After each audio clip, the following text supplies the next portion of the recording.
Hello, hello, hello, hello. James William Mugeni is my name. I'm a medical clinic officer by profession and a certified public manager. Ladies and gentlemen, Ugandans, citizens of Uganda, the indigenous people of Uganda. I don't know what I can call you, whatever I can say. I saw a tweet. A commitment coming from members of Parliament of Karamoja, going to make sure the starved people of Karamoja who are in prison get justice.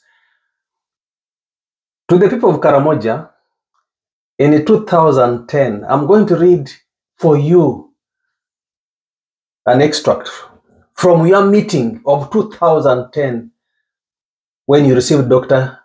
Robert LimLim. Dr. Robert LimLim is now in the Prime Minister's office, in charge of development programs for Northern Uganda. But this is what Dr.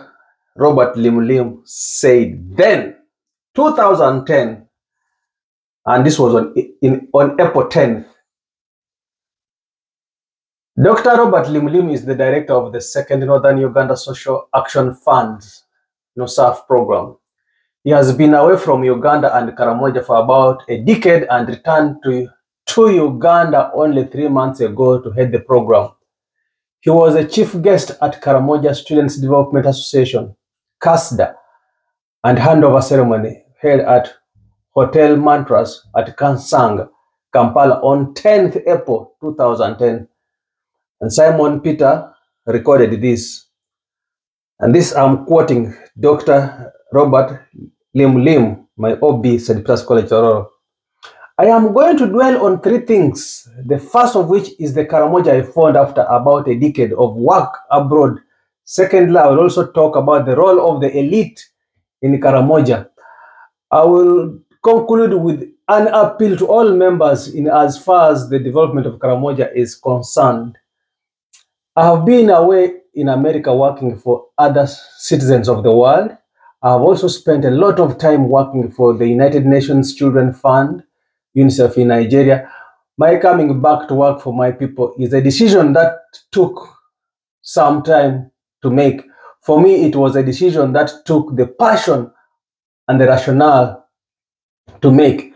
Part of me would have wanted to remain working in America and eat hamburgers, hot dogs, driving Cadillac, or spending time at the beautiful beaches of California. Yet still, part of me wanted to come back home and help my people. My rationale succeeded, and this is the reason I am home. I chose to come back home because for me, this is the time to come back home. If there's anybody who thinks he can change Karamoja, this is the time for that person. We need you. We need you. Karamoja needs you. When I came back home, I found a Karamoja that is highly incapacitated. I found that Karamoja has a low capacity to change itself. We need to change this low capacity to change ourselves if things are to change. We need to change this low capacity for progress. To whom shall we give this task? Who shall we give us the capacity to change ourselves?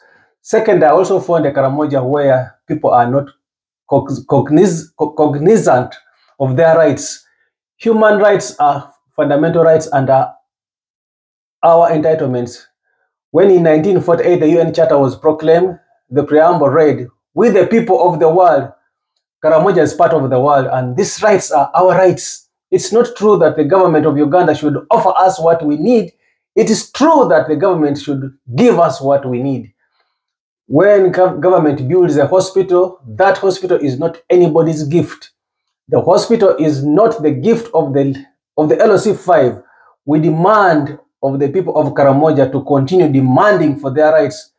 The choice we make today are critical for the Karamoja of tomorrow. I also found a Karamoja that is highly exploited. I found a Karamoja that is negatively exploited. I found a Karamoja that is highly dependent. There's a very high dependency syndrome in Karamoja. People have lost the sense of direction. People in Karamoja are helpless in terms of security, poverty, education, and agriculture. The Karamoja of 20 years ago was never an object of pity.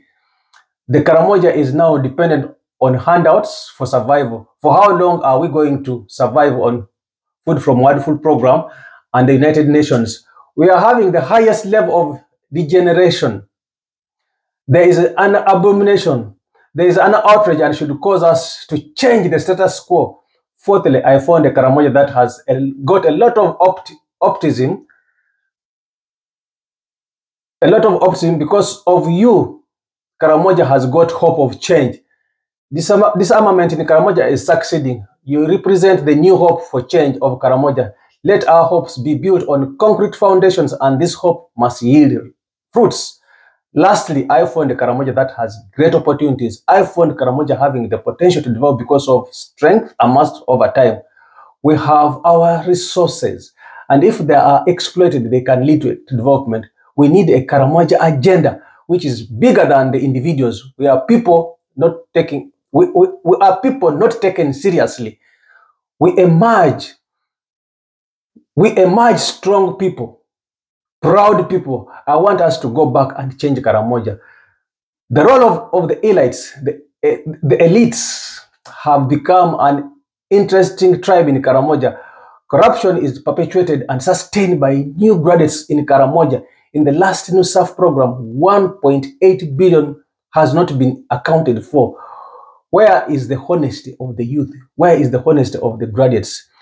You should play a role as an example, how to live a better life. You have come so far that you should not derail your progress. I appeal to students to be creative, Karamoja, and find how to change Karamoja. Be a nucleus for change in Karamoja. We want a new Karamoja that will move from agonizing to organizing. Thank you for your compliments. That was Dr. LimLim. The elites, the elites, or whatever you call them in Karamoja. When Dr. LimLim came in 2010, he was accusing you. Are you guilty? Today, did you need to see those images? By the way, those images came from a whistleblower. Those images came from a young person in Karamoja who I guess is even arrested. And you MPs of Karamoja could not bring out those images. Thank you for listening. That was a long read.